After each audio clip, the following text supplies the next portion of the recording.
I stand frozen in the corner of Luna's engagement party watching the scene unfold like I'm peering through someone else's eyes. The Napa Valley Vineyard estate glows golden in the late afternoon sun, casting warm light across faces that have known me my entire life.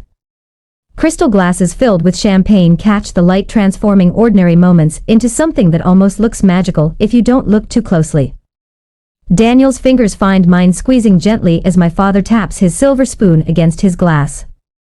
The delicate chime silences the room immediately. Next to me, Daniel shifts his weight, his shoulder pressing reassuringly against mine. He knows what these family gatherings cost me. Friends, colleagues, loved ones. My father begins, his voice carrying that particular timbre that commands attention in boardrooms and family dinners alike. Eleanor and I couldn't be prouder to celebrate Luna's engagement to James. Luna beams from her place beside James, her eyes shining with expectation. At 29, my little sister still possesses that quality of breathless anticipation I lost somewhere in my 30s. The room shifts forward slightly, business associates and family friends leaning in. My mother stands beside my father, her diamond earrings catching the light each time she turns her head to smile adoringly at Luna. But we have another announcement to make tonight, father continues, his voice warming with pride. As a wedding gift to our daughter Eleanor and I are giving Luna 15% ownership in White Family Trucking. The air leaves my lungs in a silent rush. Beside me, Daniel's grip tightens painfully.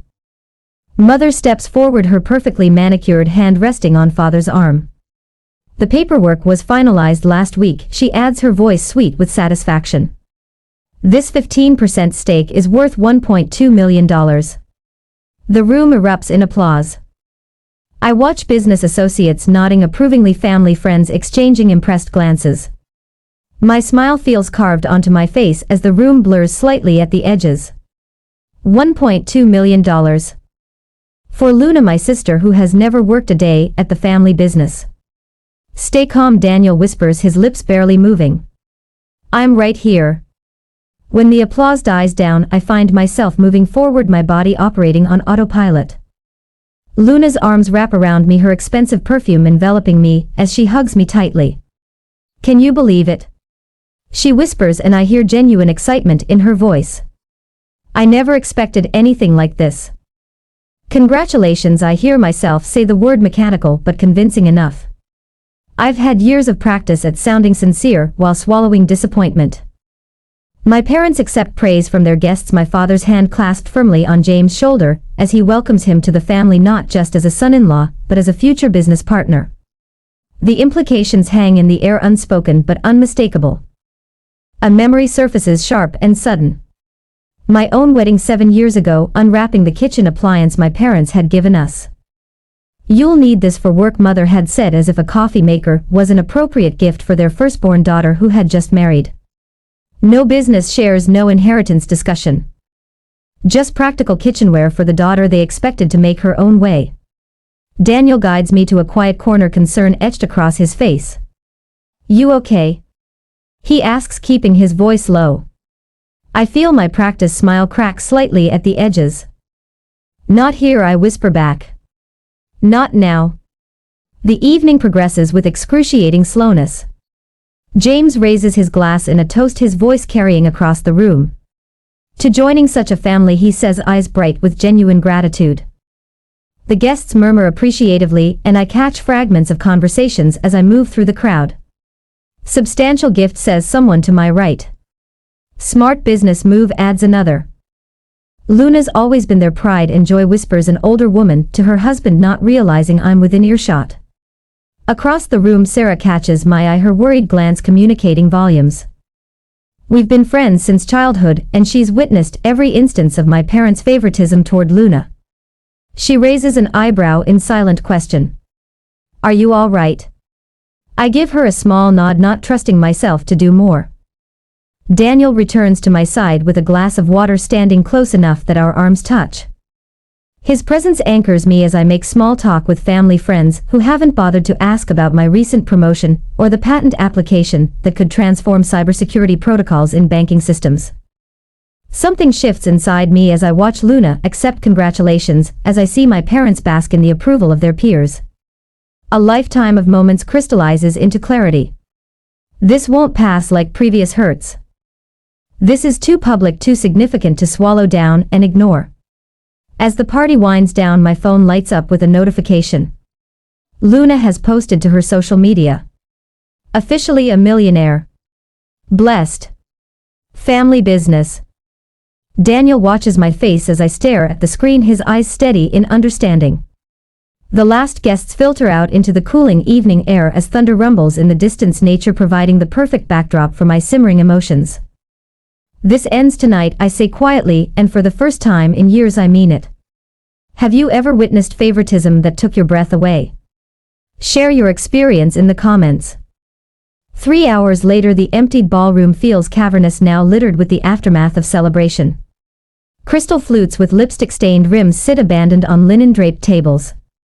Gift wrappings scatter like expensive confetti across the floor. Only our family remains, the 5 of us suspended in the artificial warmth of this rented vineyard paradise. Luna stands by the windows holding the framed share certificate up to catch the last light of evening. The gold embossing gleams as she traces her name with a manicured fingertip. James hovers nearby, phone in hand, probably calculating what his fiancée's newfound wealth means for their future. I sit unnaturally still on a high-backed chair, spine rigid against the carved wood. Daniel's hand rests on my shoulder, his thumb making small, soothing circles against the silk of my dress. The weight of his touch anchors me to the moment when everything else feels unsteady. Father loosens his tie with a satisfied sigh. Wonderful evening, he announces to no one in particular. Couldn't have gone better. The words break something loose inside me. Why don't I get the same? The question emerges with a calmness that surprises me. Mother's champagne glass pauses halfway to her lips. What? The shares. Why doesn't your firstborn daughter receive 15% too? My voice remains steady though my pulse hammers in my throat. Mother sets her glass down with deliberate care. Natalia, don't be ridiculous. You have a successful career. You don't need shares. The need isn't the point. I fold my hands in my lap to keep them from shaking. The Fairness Island. Father's face darkens as he steps closer. The transfer is done, legal finalized. Each word lands like a judge's gavel. Don't stir up trouble, just be happy for your sister. Luna shifts her weight, eyes darting toward James. He stares at his shoes, clearly wishing himself anywhere but here. The certificate in Luna's hands suddenly seems to weigh her down. I gave up my college fund so Luna could attend Westridge Academy, I say. The memory rises sharp and clear, 18-year-old me sitting at the kitchen table while father explained they couldn't afford both. I moved to the smallest bedroom when Luna wanted a study space for her art. I worked 3 jobs through college while Luna received full financial support. That was different, mother interrupts, her voice climbing higher. Luna needed more help to succeed. You were always so independent, so capable. Being capable shouldn't mean being punished for it. Father's jaw tightens. We made choices we thought best for both of you. This discussion is inappropriate and ungrateful. Ungrateful. The word tastes bitter. For 33 years I've swallowed every disappointment, accepted every explanation, watched every dollar and opportunity flow toward Luna while I made my own way. Daniel's hand tightens slightly on my shoulder. If this is final, he says quietly, then at least respect Natalia's feelings about it. Acknowledgement costs nothing. Mother's eyes fill with tears, right on schedule. We've always treated you both equally. How can you say otherwise? Equally? I laugh, the sound hollow. Name one time, mother. One single instance where Luna didn't receive preference. This conversation ends now, father says, voice low with warning. Drop this or leave. A curious lightness fills me as I stand. After 33 years I finally see clearly. This wasn't ever going to change. Ah. I reach for the silver bracelet on my wrist. Grandmother's passed to me on my 16th birthday before she died. The clasp opens easily under my fingers. For a moment the weight of it rests in my palm, warm for my skin. I place it gently on the table. I won't be the family afterthought anymore.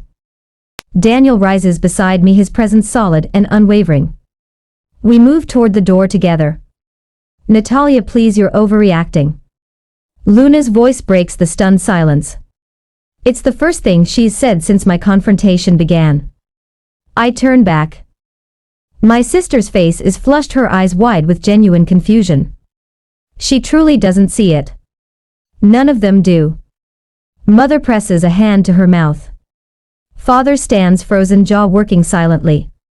For the first time in my life, I've rendered him speechless. Family should lift each other equally, I say softer now. When was the last time any of you celebrated my accomplishments? Did you know I'm up for a patent that could transform cybersecurity protocols? That I was promoted last month? That Daniel and I are considering starting our own company? Their blank expressions answer for them. I thought so. I reach for Daniel's hand. Congratulations on your engagement, Luna, and your inheritance. Outside, the night air wraps around us, cool and clarifying. Thunder rumbles in the distance as walk to our car, neither of us speaking until we're safely inside. Are you okay? Daniel asks, finally not starting the engine yet. I look back at the golden windows of the vineyard estate, at the shadows of my family still visible inside. A strange mixture of grief and relief washes through me. No, I answer truthfully, but I think someday I will be. The first drops of rain hit the windshield as we drive away, leaving behind 33 years of silence. An hour later in our apartment, rain drums against our living room windows, nature's percussion accompanying the storm inside me. Daniel moves quietly around our kitchen, the kettle's whistle piercing the silence as he prepares chamomile tea. The warmth of our modest craftsman home usually comforts me, but tonight the contrast between our cozy space and Luna's luxurious lifestyle stings with fresh awareness. Here you go. Daniel places a steaming mug beside me, his fingers brushing mine in silent support. I nod my thanks, unable to form words as I stare at the photo albums spread across our coffee table. The leather-bound volumes chronicle a lifetime of subtle wounds, physical evidence I've never examined collectively until now. My hands tremble slightly as I open the earliest album. You don't have to do this tonight, Daniel says, settling beside me on our well-worn sofa. I do. My voice sounds foreign to my own ears. I need to see it all at once. The first photo shows Christmas morning, when I was 8, Luna just 4. My small face beams with forced brightness as I hold up sensible winter clothes while Luna sits surrounded by wrapping paper, clutching an elaborate Victorian dollhouse that must have cost our parents a month's salary. The dollhouse still sits in their attic, preserved like a museum piece. Look at your eyes, Daniel says, tapping the photo. Even then you were putting on a brave face. I turn the page and land on my high school graduation.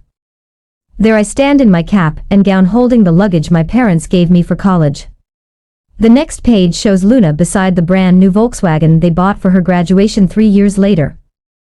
They told me the luggage was practical, I explained, the memory sharp despite the years. They said cars were too expensive. Daniel's jaw tightens, yet they found the money for Luna. Duh.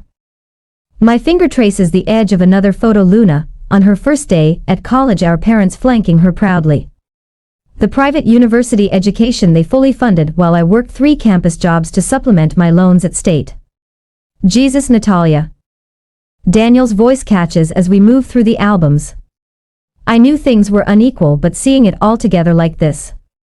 The pattern reveals itself with crushing clarity. Luna's dance recitals attended by our entire extended family, while my academic competitions had empty seats. My software engineering fellowship barely acknowledged, while Luna's brief internship at a fashion magazine warranted a celebration dinner. What about this one? Daniel points to a photo I've never noticed before. A family dinner where everyone faces Luna laughing at something she said. I sit slightly apart, my achievement trophy barely visible on the table beside me. That was the night I won the Young Innovators Award. Dad said we'd celebrate later. My throat tightens. We never did. We never did. The phone rings, startling us both. Sarah's name flashes on my screen, and I hesitate before answering. I've been trying to call you, she says immediately. I've watched this happen for 20 years, Nat. I'm with you on this. Tears blur my vision. Thanks, Sarah. They never deserved you. She continues, her voice firm with loyalty. Remember when your coding project won that national competition senior year, and your parents skipped the ceremony because Luna had a cold? Daniel raises his eyebrows as I nod into the phone, another memory clicking into place. After we hang up, our doorbell chimes unexpectedly. Daniel peers through the peephole and looks back at me with surprise before opening the door to reveal Professor Williams, my undergraduate mentor, standing in the rain with a concerned expression. I heard what happened, he says, removing his dripping raincoat. His silver hair is plastered to his forehead, but his eyes are clear and determined. Your parents never saw your brilliance, Natalia, but everyone else did. The unexpected show of support leaves me momentarily speechless. You drove an hour in this weather. Some things can't wait. He settles into an armchair, declining Daniel's offer of tea. When that family business needed modernization 5 years ago, whose security software did they implement? Yours. Who solved their logistical problems when they expanded? You did. My phone buzzes repeatedly with incoming messages, colleagues expressing outrage at my family's treatment, friends offering support. Daniel collects my phone, scrolling through with widening eyes. You've built more than you realize, he says, showing me the screen filled with notifications. Look at all these people who see your value. For the first time since the party, something eases in my chest. I hadn't realized how much I needed this external validation, proof that I'm not crazy, that the pattern others see matches my experience. Your career speaks for itself, Professor Williams says, leaning forward. Your patent application could revolutionize how banks protect customer data. Meanwhile, he hesitates. Meanwhile, Luna has tried and abandoned 4 careers. I finish for him, all funded by my parents. They gave her fish but taught you to fish, Daniel says quietly, the simple observation striking me with its accuracy. The irony that Luna received business shares despite having no business experience suddenly seems almost comical. I've built my success through work and sacrifice, while Luna has had everything handed to her. My phone rings again, mother's name appearing on the screen.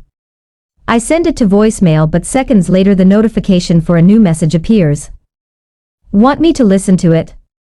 Daniel offers.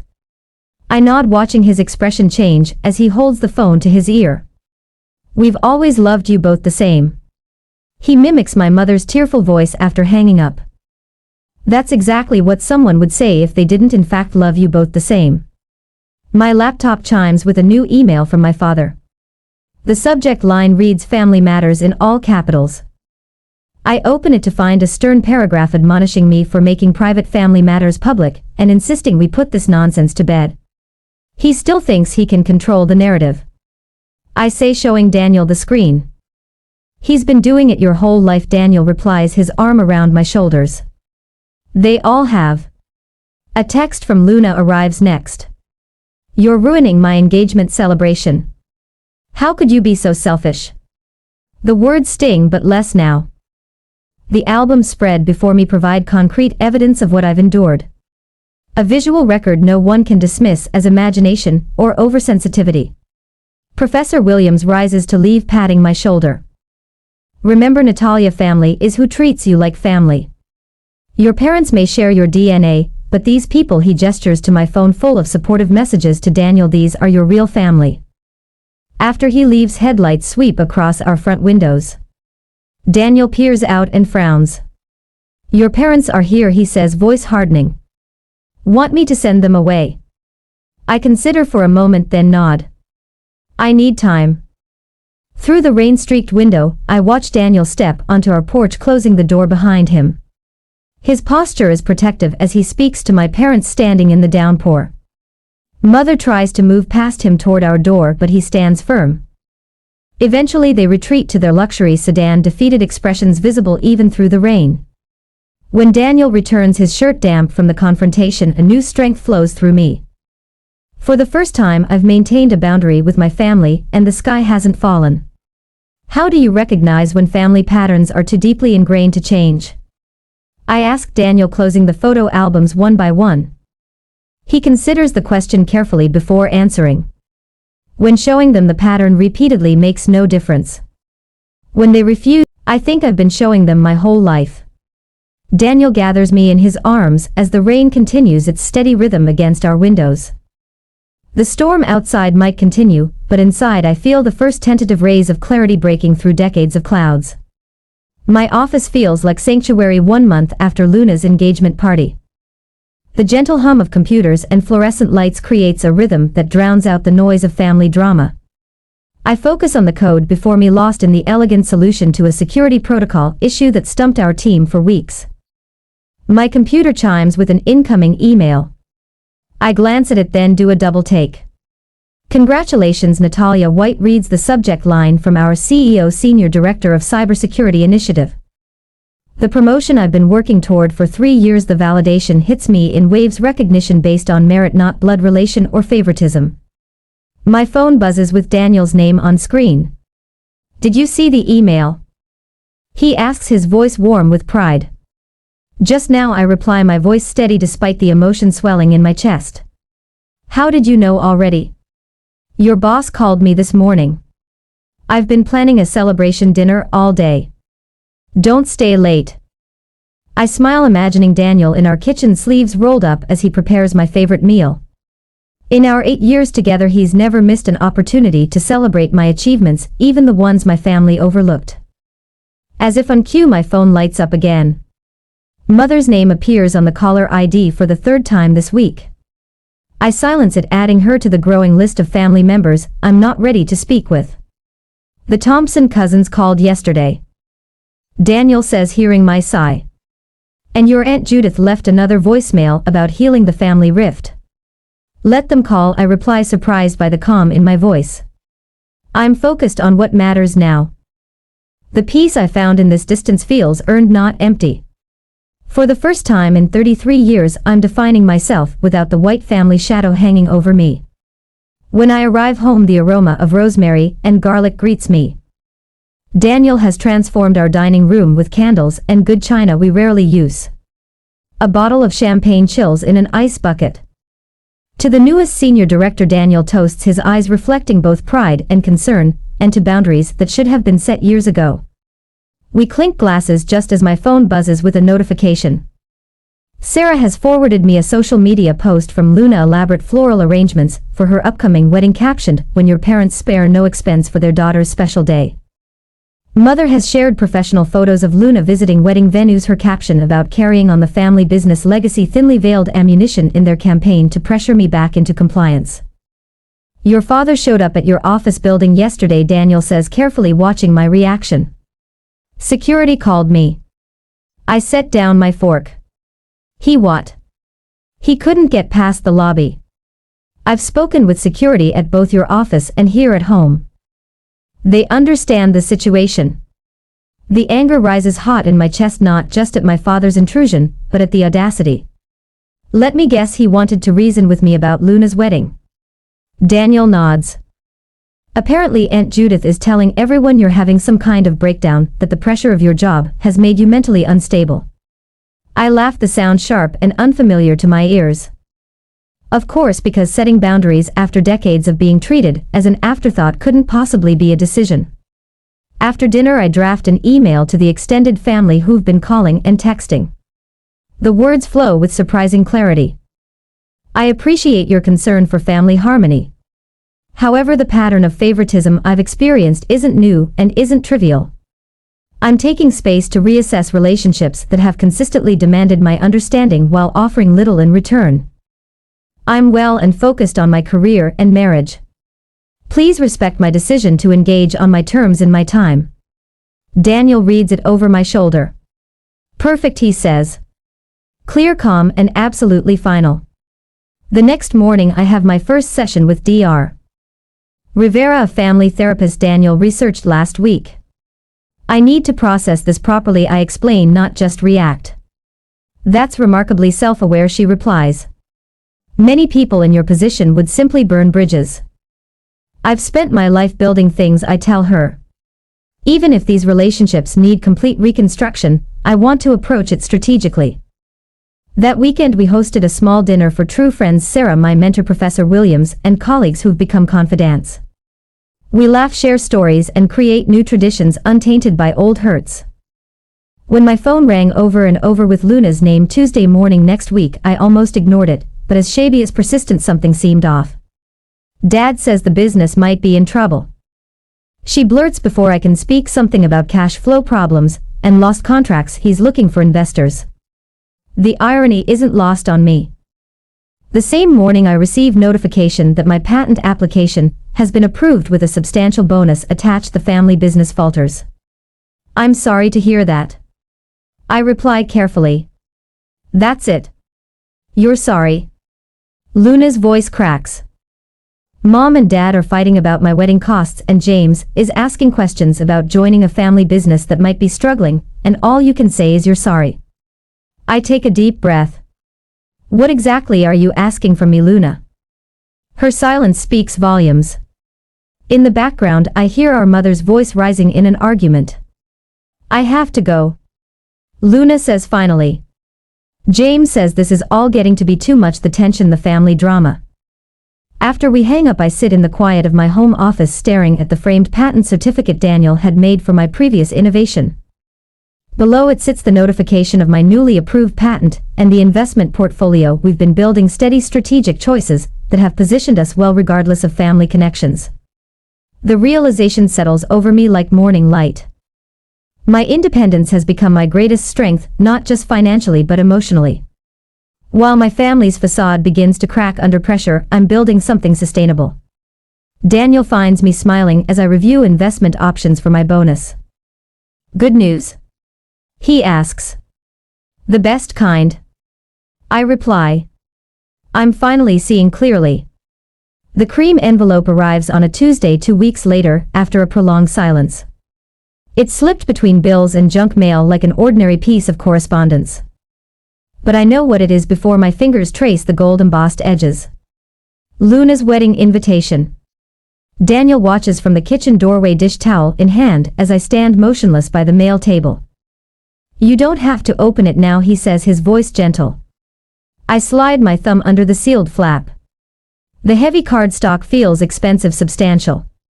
Inside, calligraphy announces Luna and James' wedding date 6 weeks away at the Fairmont Hotel. A small handwritten note falls onto the table. I need my sister there. Please come. Love, Luna. My throat tightens. Weeks have passed since I walked out of the engagement party, 3 months of rebuilding my sense of self beyond the family narrative. What does it say? Daniel asks, crossing to stand beside me. I hand him the invitation. She wants her punching bag in attendance. The phone rings that evening as we're finishing dinner. Mother's number flashes on the screen. Daniel raises an eyebrow in silent question. I answer on the third ring. Luna is devastated. You might not come, Mother says without preamble. This is her special day. Natalia. Hello to you too, Mom. Don't be difficult. This isn't about your issues with us. This is about supporting your sister. I press my fork against the plate, watching the tines bend slightly. My issues? You mean the lifetime of favoritism culminating in $1 million gift? That's business, not family, she says, voice sharp. The wedding is family. After I hang up, Daniel refills my wine glass. You okay? Just peachy, I say, but my hand trembles slightly as I reach for the glass. The following day brings a text from an unknown number. My father's new cell. Lunch tomorrow. Need to clear the air before the wedding. The Capitol Grill at 1. I show Daniel at breakfast. Are you going? He asks, stirring his coffee. I should hear what he has to say. I take a slow breath, but I'm not making promises. The next day the restaurant buzzes with business lunches when I arrive. Father stands as I approach the table, his face unreadable behind his practiced business smile. You look well, he says, nodding to the chair across from him. Thank you for meeting. He begins after we order. Luna talks about you constantly. She misses her big sister. Does she miss me? Or the sister who never complained when she took what was mine? His jaw tightens. That's not fair. Fairness isn't exactly your specialty, Dad. We sit in strained silence until our food arrives. He cuts into his steak with surgical precision. Look, he says finally, whatever grievances you think you have with us, this wedding is important. Luna needs you there. Luna has always gotten what she needs, I reply, voice steady. What about what I need? The calls continue through the week. Aunt Patricia insisting family comes first. Uncle Robert reminiscing about holding baby Luna while I stood by watching. Cousins I haven't spoken to in years suddenly concerned about family unity. Then Luna herself, voice breaking. It won't be the same without you, Nat. I always pictured you standing beside me. I take the questions to my therapist, Dr. Winters, the following Tuesday. What do you truly want? She asks after I recount the barrage of family pressure.